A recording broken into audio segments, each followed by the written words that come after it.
Hello everyone! It's another video log. My name is Philip. I'm here with André. We have Ennae. We have João Frazão. And they're about to attentively look at André Sier while he tries to explain his project and miserably fails. So you're doing stuff with ants and lasers, is that it? My project is called Antenna Labyrinths. Antenna Labyrinths. And space Ennae Labyrinths, because it's like poetically it's like a combination of the microcosmos entwined with the macrocosmos. So I'm trying to build a visual apparatus and bioelectronic ecosystem where I have an ant farm with living ants, and I'm interfering with the ants with the laser beam, and the ants are fascinated with the laser beam, and I'm seeding the structure of the ant farm with electronic data patterns, trying to impose electronic patterns or electronic maze designs on the ants. You had this sort of robot arm to shake the laser? It's a laser bot I developed with Dinky, an open source project I did a couple of years ago that is like a painting machine, water throwing machine. And basically it's just a pen and tilt system with a couple of servos and a laser which I activate, so it's like a polar bot. It's always fixed at the same position, and the computer is always imposing these electronic patterns on the maze design of the ants. So the ants are living and the laser is always firing these patterns. Doesn't the laser hurt the ants? No, the power of the laser is too low. It's like 20 milliamps. It's not that low, but ants are actually fascinated with the laser beam. So whenever the laser strikes a position where the ants are, they usually stand still and try to grasp the beam. So I'm hoping to construct this installation in order to influence long-term construction of, by one hand, animal maze pattern designs influenced with electronic infrastructure. So this is the main project, and people can also interfere real-time with the installation because there will be a joystick.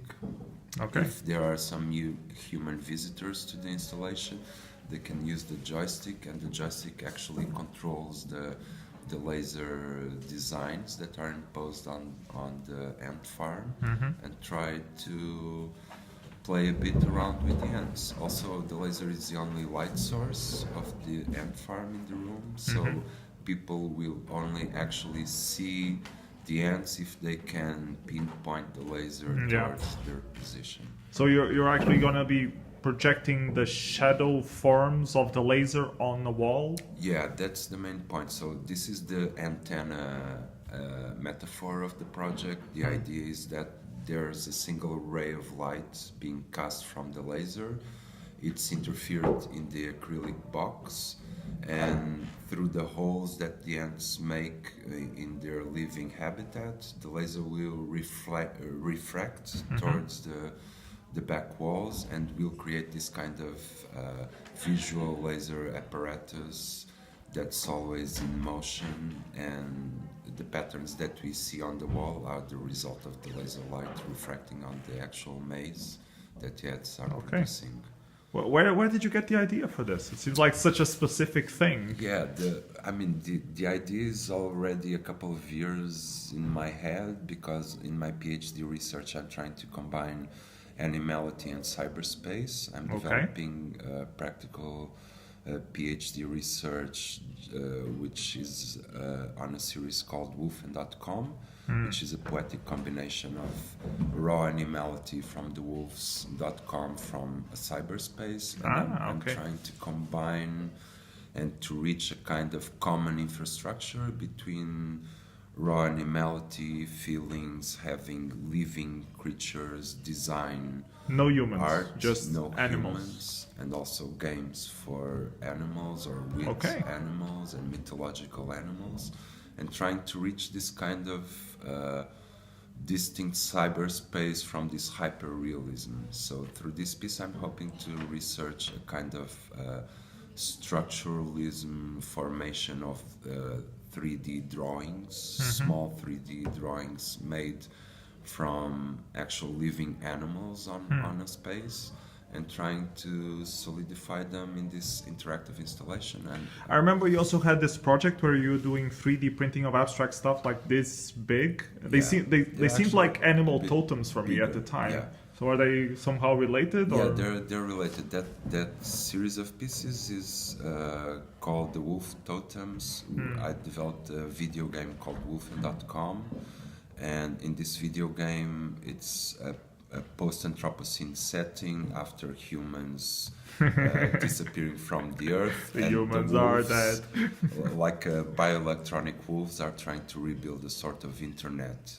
So they have these network nodes on the landscape, and their home bases are made with this kind of totems, because wolves are very, in my point of view, are very spiritual beings, and they have this special. It was the Native Americans that have this special spirits, not just with wolves, but also with bears and eagles. All Yes. animals have their own spirit energy, sort of thing. Yeah, actually, in antiquity and mythology, stuff that I'm researching conceptually for my project, myths were considered the first bridge towards a truth that could be found. So it's actually the first story about capturing a primal energy and trying to fix it as a story. And this is what interests me in this kind of research of animality and raw animal emotions. And then transpose it to the cybernetic space. Transpose it to the cybernetic space. So Why cyber? Just because you're interested in like the power of technology?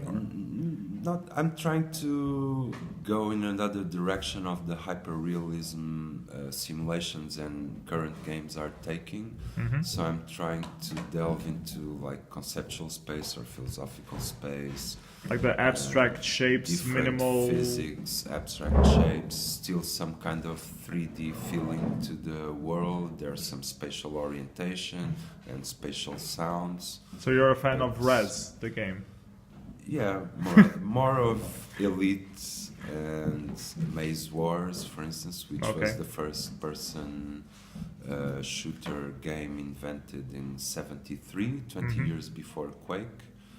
And basically wireframe graphics and drawn, because I think this kind of visual aesthetics leads into different regions of spaces that computer allows us to explore.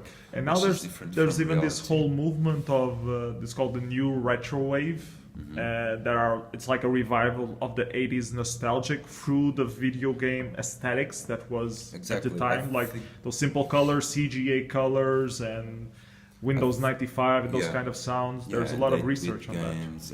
And I really enjoyed these aesthetics because it, on the one hand, it tells about this going back feeling to going back to the first ideas where people invented computers and tried, we can actually do some new spaces here, different from reality. There were a lot of interesting technologies back then already. Like you already had like laser pointers, and you already had virtual reality. It was just not as fast as it is today, but a lot of those concepts were already being explored back then in the 80s. Definitely, and even before, for instance, Yanis Xenakis was one of the first composers. He did computer stuff? I know he's an experimental music composer. I didn't know he was into computers. He did mathematical works just with pen and paper, with statistical rules. He had the background also in architecture. He was foreign to music, but he was a pioneer in introducing stochastics and game theory in the construction of compositions. And he was one of the first to explore massive laser real-time installations, interactive to music. He devised a piece for the Philips Pavilion in '58, I think. It's a very big name on the experimental electronic scene. I hear him being referenced a lot. He was one of the pioneers because he was one of the first foreign to the music to actually introduce different kind of mathematical and conceptual background to the construction of compositions and music. And he's a very big reference for me because I've been studying a lot all his procedures, and he has this thing of an immaculate synthesis. He also invented glissandi. Prior to him, there were no composers using continuous sound. And the thing about the synthesis is what captures me the most, because he was interested in synthesizing new sounds with foreign rules different from the ones sounds were usually forged with. And this is the kind of structure I'm trying to apply using mathematics, stochastics, generative rules in the construction of either spatialization of spaces, abstract cities, abstract humanoids, or interactive mythological beasts. I remember your project at this residency some 8 years ago was also like a virtual city. Well, it had some physical forms, but it was all like abstract. It was like a video mapping installation, also of a game with a similar theme. Already I've been resonating this theme throughout my work. And for that project, which is titled 02550, which is an allusion to green.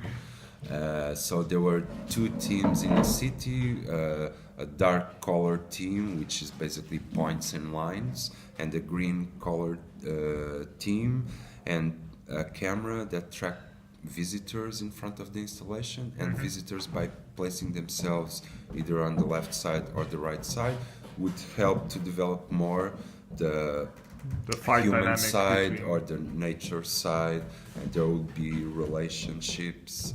And also there were some tiny speaker Arduino-based sound synthesis that operated like antennas, like even at the end. Yeah, exactly.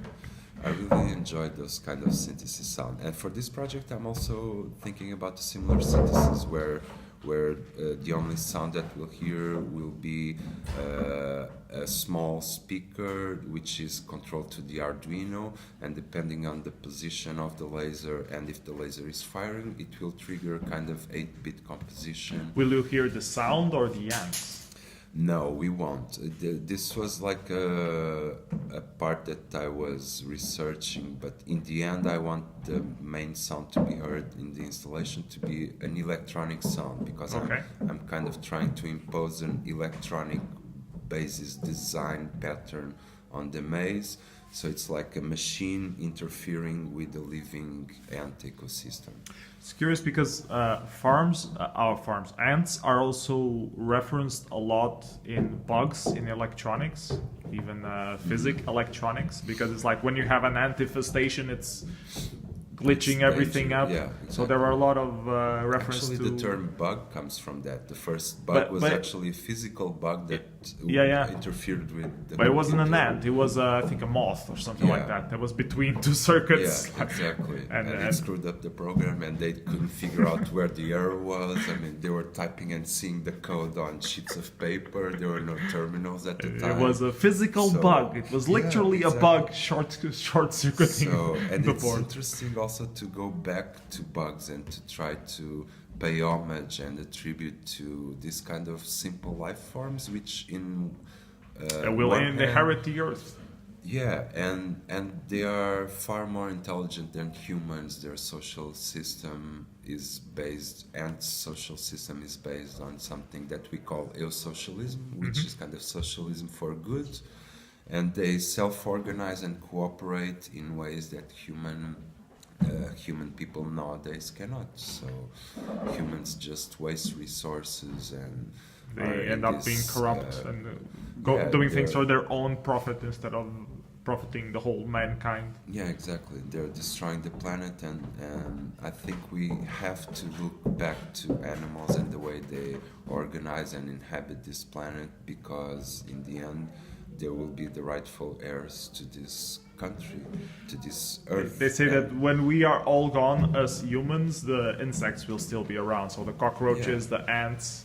Nowadays, just ants, their biomass is the same as whole humanity biomass.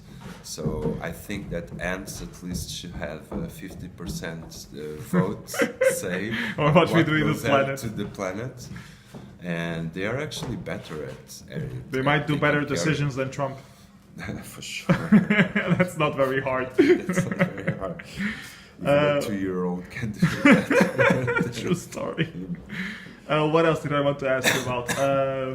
Have you been here before? Yes, you have. Yeah, You've I done mean, quite a this few. is like my 12th residency Yeah, or so- something in this space. This is a very special place for me. I really enjoy coming here, having a couple of weeks off and focusing on artworks and just living in this kind of remote ancient monastery, being surrounded with nature and very interesting people also from dance and other arts doing research and practicing here. So this place is very dear to me. I really enjoy it, and it's actually a pity that now it will be 3 years closed. Yeah, to because of a renovate. recent, I guess it will God, there was- come back even stronger. yeah, for sure. So for let's sure. hope for that. The other question I wanted to ask is: have you had time to see or talk with other people about their projects? What other Yeah. projects do you think are interesting?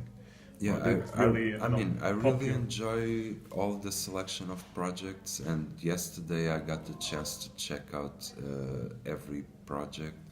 I'm really looking forward to seeing the outcomes of most of the projects. I don't want to highlight one in Yeah, that's the particular. problem. Like I want Because you I guys was to like- say names, but I don't want you to say names at the same time. Yeah, but I think there's a very nice mood going on in this residency, and people are highly motivated and focused, and that's a very nice environment of people helping each other or criticizing with ideas, say why don't you do this or that or to your project, and this kind of environment is highly creative and beneficial to the final outcome of all the projects. So I'm looking forward to. It's gonna to be that. fun. It's gonna Yeah. be fun.